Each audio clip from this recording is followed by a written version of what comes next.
Hi there, this is Dr. Eric Etka. I am the Richmond Chiropractor, and this is another video in our series to help people on the internet. This is about whiplash injuries and also car accident injuries.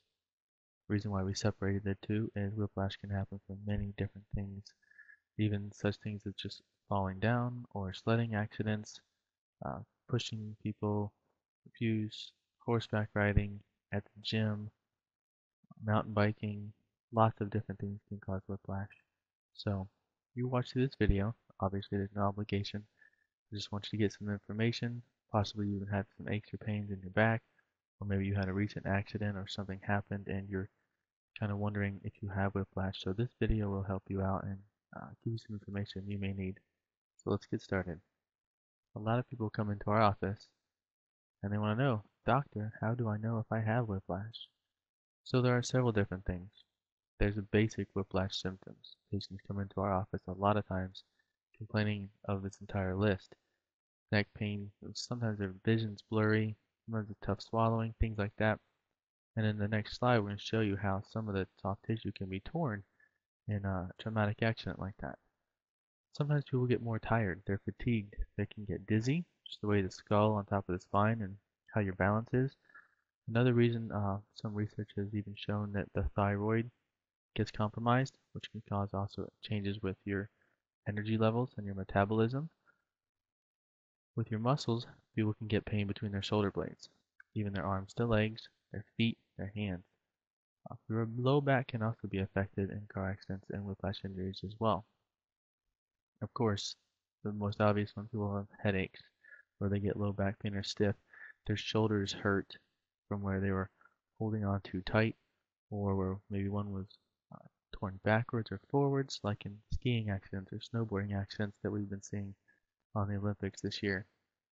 Also, ringing in the ears, tinnitus, just constantly one of the most frustrating things patients have come to us with that we've helped them. Vertigo, all right, not so much dizziness, but the feeling that you're up really high, you're gonna fall down, you're out of balance.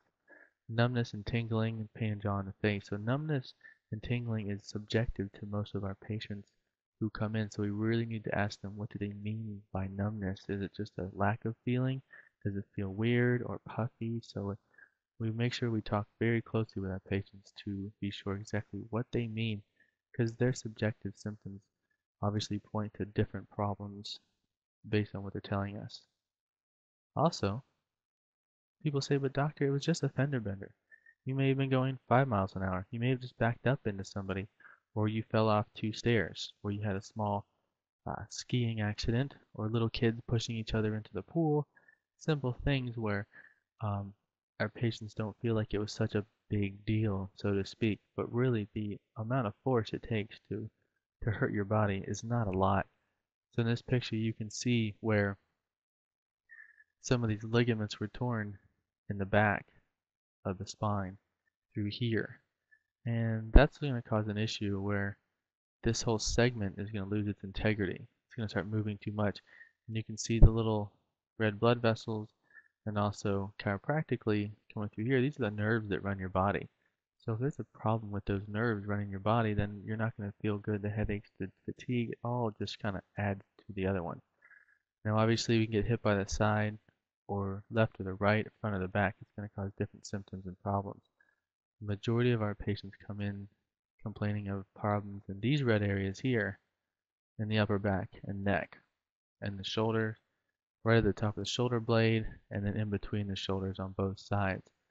So a lot of patients who are coming in here, we work on teaching them certain things that they can do in terms of stretches and ice and heat application, if they need electrical stimulation, massage, obviously adjusting. So these areas are very prone to creating subjective symptoms with the patients based on the whiplash injuries. Regardless of how fast or slow they were going, it can happen at very low speeds, very, very quickly. Now we get to the point, but what can I do now, doctor? If you think you have this problem or you've been suffering with it, but you might be afraid to see a doctor, you don't know where to go. What we tell our patients, first on, you want to see a qualified physician. You want to talk to somebody, get the full history to this person so they can completely understand the mechanism of injury. Now where it says flexion extension x-rays, we're going to do that based on that last slide where we know that soft tissue can be torn or ripped, and what these x-rays are going to show you is if the bones separate too much in certain areas. And that's going to be very important for this guy here to look at those x-rays to see if there is any loss of integrity in the spinal bones and the ligaments surrounding them. And if there is, that's going to be a big problem, and we want to get that taken care of as soon as possible. Now, always, we're going to begin conservative care with our patients, and we tell everybody ice is safer than heat. If it's a traumatic injury, you want to use ice because that will slow down the inflammation, and it can also shut down some of the pain signals that are going back and forth from your muscles to your brain. So real gentle stuff right over your neck. Don't overdo it. Also, if you need to consult a lawyer, by all means, you can talk to your friends, you can get referrals and things like that as well. It's very important to make sure this is documented.